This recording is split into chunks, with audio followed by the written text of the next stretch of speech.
যে সমস্ত মুসলমানেরা চালাকি করে বিজেপির মধুত্ব থেকে এসেছে, অতিরিক্ত লোভের কারণে, অতিরিক্ত স্বার্থপরতার কারণে আমি দিব্য চোখে দেখতে পাচ্ছি যে মধু খেতে যে ত্রিপুরেগুলো বিজেপির মধু খেতে কিনারায় গেছেন, শুধু মাঝখানে যাবার অপেক্ষা। ওই মধুর টুপেই তোমার একদিন ডুবে পড়তে হবে, বাঁচাবার কেউ থাকবে না। আমি জীবনে অনেক হারা হেরেছি, আর সবচেয়ে বেশি হচ্ছে এবারে এই ভোটে দাঁড়াবার কারণে যে পরিমাণ গালিগালাজ, খিস্তি, বাপমার তুলি, অপমান, অপদস্থ, এই জায়গাটায় পাল্টা গালিগালাজ দেওয়ার ব্যাপারে আমি গোহারা হেরে গেছি। এত হার আমি জীবনে কোথাও হারিনি, এবং হেরে হেরে আমি মোটামুটি হারির জগতে ফাঁস হই। যদি মসজিদে মোহাম্মদী হয় তাহলে তো টাকা রোজগার করা যাবে না, তাই মসজিদটার নাম বাবরি মসজিদ দিয়ে ইমোশনাল ভাবে মুসলমানদেরকে যারা ব্ল্যাকমেল করে, মুসলিম সমাজের জন্য যারা কলঙ্ক লেপন করেছে, বাংলার 2 কোটি মুসলিম, বাংলার 3 কোটি মুসলিম, তোমার মতন থাপ্পাবাজ মুসলমানকে একদিন টেকে ধরে ছেড়ে দেবে, সেদিন বেশি বাকি নয়। কি সুন্দর ভদ্র ভাষায় মুসলমানদের ব্ল্যাকমেল করা। আমাকে ক্ষমা করবেন, সম্ভবত এখানেও হয়তো বেলডাঙ্গার মসজিদের জন্য চাঁদাপত্র দিলেও যেতে পারে 2-4 চলে।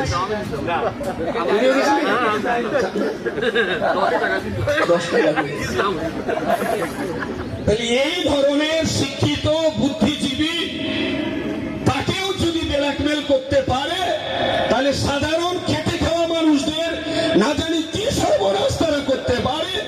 ইমোশনালি ব্ল্যাকমেল করে, মুসলমানদের আবেগ বিক্রি করে আরএসএস এর সঙ্গে গোপন চুক্তি হয়েছে 1000 কোটি টাকা।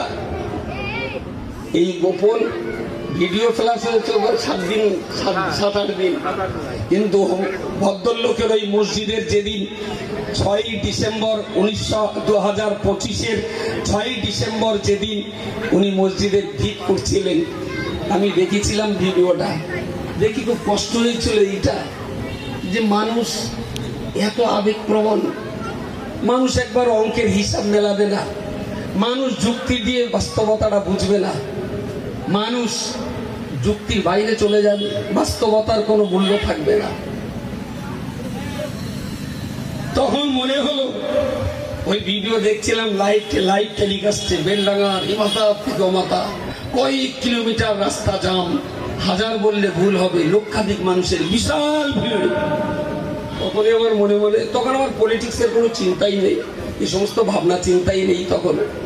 তো সেদিন মনে হচ্ছিল যদি কোনোদিন মমতা ব্যানার্জির সঙ্গে দেখা হয়, তাহলে ম্যাডামের কাছে একটা দাবি করবো, ম্যাডাম স্কুল বেশি আর করতে হবে না, যদি পারেন 2 পাগলা কারো তৈরি করেন একটু বেশি করে, কারণ এত পাগল থাকবে কোথায়, এত পাগল লাগবো কোথায়?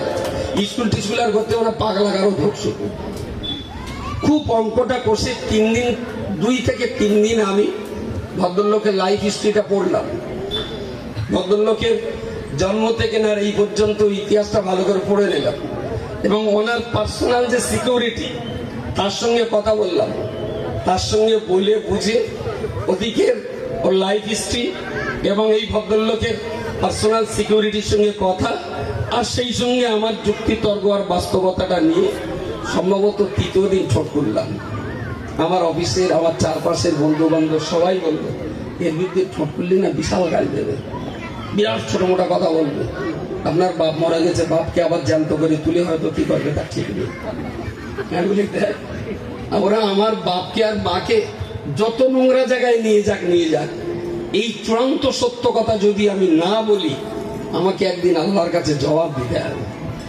আমিও ভুল করলে আমারও বিচার আল্লাহ করবেন, আমি তো বিচারের ঊর্ধ্বে নেই, কিন্তু যেটা আমার মাথায় ঢুকেছে সেটা আমার সমাজকে আমাকে বলতে দিতে হবে। সবার ওরা 3 দিন 4 দিন আমার মুখ খুব চেপে চেপে রেখেছিল, সম্ভবত 4 তারিখ দিন আমি ছোট করলাম। তা অন্তত গালিগালাজ যা খেয়েছি সে গালিগালাজ আমার বাবার গালে খাইনি, শেষমেশ ফেসবুক দেখা বন্ধ করে দিলাম, হোয়াটসঅ্যাপ বন্ধ করে দিলাম। আমার সেই গালিগালাজ খাওয়ার সার্থকতা হয়েছে, যারা আমার গালিগালাজ করে, অপমান করে, ছোট বলে নোংরা ভাষা বলেছিল। আজকে হুমায়ুন কবিরের এই নগ্ন ভিডিও প্রকাশ হওয়ার পর তারা আমার কাছে ক্ষমা না চাইলেও তারা তাদের বিবেকের কাছে অন্তত ক্ষমা চাইল। ক্ষমা আমার কাছে চাইতে হবে না, তুই ভাই তোর বিবেকের কাছে ক্ষমা চাই।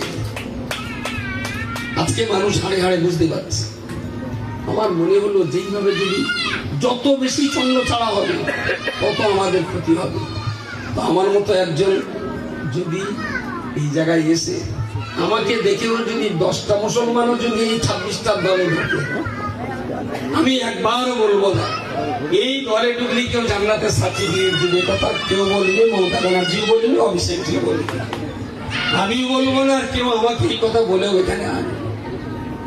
অভিষেকজি ডেকেছিলেন, বললেন মাদিন সাহেব আসুন সবাই মিলে রাজ্যটাকে বাঁচাই। আমার ভালো লেগেছিল ভদ্রলোকের এই আচার ব্যবহার। আমার পরামর্শদাতা বুদ্ধিদাতা ছিলেন যারা, তাদের সঙ্গে আলোচনা করলাম। তারা বললেন ভালো মন্দ, ন্যায় অন্যায়, সুবিধা অসুবিধা। বেশিরভাগ লোক প্রশ্ন তুলল আপনার যে কাজ এই মাদ্রাসা, এদিকে কেরালা মডেল, ওদিকে বঙ্গলুর পত্রিকা, এদিকে রহমানি স্টুডেন্ট ফেডারেশন, ওদিকে আমিনিয়া জমিয়তুল মুআল্লিমিন, এত কাজ, এরপরে আপনি ওখানে যেগুলো করবেন কিভাবে? এই বললাম সেটা যদি আপনারা একটু আমার কাজের ভাগ নেন, আমার এই কর্মকাণ্ড আপনারা সবাই মিলে একটু ভাগ নেবেন, আর আমি অবসরটা একটু দেখব। তো শেষমেশ সিদ্ধান্ত হলো সবাই মিলে বললেন আপনি যান অবসর। তো তারপরই আমার মত দেওয়া, আমার এই জায়গায় আসা। আমার মনে হয়েছে যে অনেক সময় দেখবেন ওই পিঁপড়ে না কথা একটা 1 ফোঁটা 2 ফোঁটা মধু দিয়ে রাখবে, পিঁপড়ে আসবে মধু খেতে।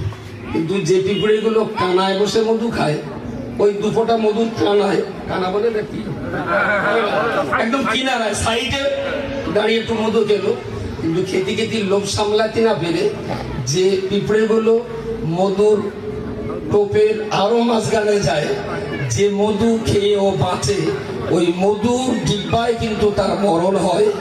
যে সমস্ত মুসলমানেরা চালাকি করে বিজেপির মধুর টোপ খেতে এসেছে, অতিরিক্ত লোভের কারণে, অতিরিক্ত স্বার্থপরতার কারণে আমি দিব্য চোখে দেখতে পাচ্ছি যে মধু খেতে যে পিঁপড়েগুলো বিজেপির মধু খেতে কিনারায় গেছে, শুধু মাঝখানে যাবার অপেক্ষা। ওই মধুর টোপেই তোমার একদিন ডুবে পড়তে হবে, বাঁচাবার কেউ থাকবে না। আমার মতন ব্যর্থ লোক পলিটিক্সে আসা উচিত না, আমাকে ক্ষমা করুন, আমি আর ভোটে দাঁড়াবো না। আমার তো কাজের জগৎ আছে, কিন্তু একবার যখন দাঁড়িয়ে পড়েছি, উনি যখন ঘোষণা করেছে আমি টিকিট চাইনি, বিশ্বাস করুন মনে হয় তো আমি বুঝি দেখো আপনি কোথায় চাইতে হয় তাও তো জানি না। তারপরেও যখন তারা দিয়েছেন, নিয়েছি সম্মানের সঙ্গে চেষ্টা করব। শিক্ষা নিয়ে আমি কাজ করি, আমার এতটা মা এখানে এসেছেন রাজনীতির বাইরে। আর একটা কথা আপনাদের বলছি, যে সমস্ত মায়েরা এসেছেন, 326টা গ্রামে আমার মডেল স্কুল চলে। এই ধরনের খেটে খাওয়া গ্রামগুলোতে মায়েদেরকে ডাকি, বাবাদেরকে ডাকি, দেখে শুধু এই কথাটাই বোঝাই যে আপনার বাড়ি, গাড়ি, জলকর ভাটা, ব্যাংক অ্যাকাউন্ট যাই থাক না কেন, আপনার কাছে সবচেয়ে দামি হলো আপনার সন্তান। আপনার সন্তানের চেয়ে বেশি কিছু দামি আপনার কাছে নেই। তাই সন্তানের জন্য গাড়ি, বাড়ি, জলকর ভাটা এসব কিচ্ছু ভাবতে হবে না।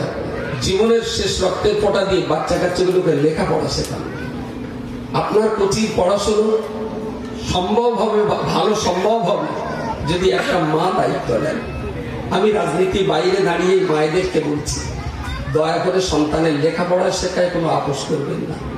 ঠিক সময় মতো তাদের বক্তব্যে পাঠানো, সময় মতো স্কুলে পাঠানো, সময় মতো প্রাইভেট টিউটারের কাছে পাঠানো। প্রতিদিন আপনি মা আপনার সন্তানটাকে বুকের ভিতরে আগলে রেখে পড়াশোনাটা ঠিক করাবেন। আপনার সন্তানের গাড়ি, বাড়ি, জলকর জমি কিচ্ছু করে দিতে হবে না। যদি পড়াশোনাটা ঠিকঠাক করাতে পারে, আপনার সন্তানের ঘর বাড়ি, আপনার সন্তান একদিন নিজে সবকিছু তৈরি করে দিতে পারবে। সন্তানটাকে খুব যত্নে রাখবেন। পৃথিবীর সবকিছুর চাইতে সন্তানটাকে বেশি ভালোবাসবেন, আর তার পড়াশোনার দিকটা লক্ষ্য রাখবেন। যদি হাড়োয়ার মানুষ চায়, যদি হাড়োয়ার মানুষ আমার কাজের অধিকার দেয়, আমি যেটা বুঝি এইটা আমি কারোর সঙ্গে আপোষ করতে চাই না। 2008 সাল থেকে আর 2026 সাল পর্যন্ত ধরুন পাক্কা 28 বছর আমার জীবনে আমি চাইল্ড এডুকেশন নিয়ে আমি সময় দিয়েছি। একজন ইন্টারন্যাশনাল ট্রেনারের ট্রেনিং নেওয়ার জন্য আমি 26,000 টাকা ফ্লাইটের টিকিট খরচা করে 45 মিনিটের একটা ট্রেনিং নিতে গেছি। সেই সমস্ত মহান ব্যক্তিদের, শিক্ষা বিজ্ঞানীদের ট্রেনিং নিয়ে আমি টুকটুক করে ধীরে ধীরে কাজ করতে করতে এই বাংলার জমিনে 326টা মডেল ভিলেজ প্রজেক্টের আমার স্কুল চলছে। যারা একদিন এই সমাজে মাথা উঁচু করে দাঁড়াবে, এটা আমার আত্মবিশ্বাস। সেই লড়াই আমি চালিয়ে যাচ্ছি। আর আপনারা যারা আছেন রাজনীতি অঙ্গনে দাঁড়িয়ে বলছি, কোন কেউই আপনার আমার ভাগ্য বদলে দেবে না। আমাদের ভাগ্য আমাদের বদলাতে হবে। দেশের সরকার, রাজ্যের সরকার তারা কিছু সহযোগিতা করতে পারে, তারা কিছু আপনাকে ঠেলে দিতে পারে, কিন্তু আমরা যদি সচেতনশীল না হই তাহলে আমাদের কমিউনিটি, আমাদের ভাগ্যের চাকা কখনই আমরা অগ্রগতির দিকে নিয়ে যেতে পারবো না।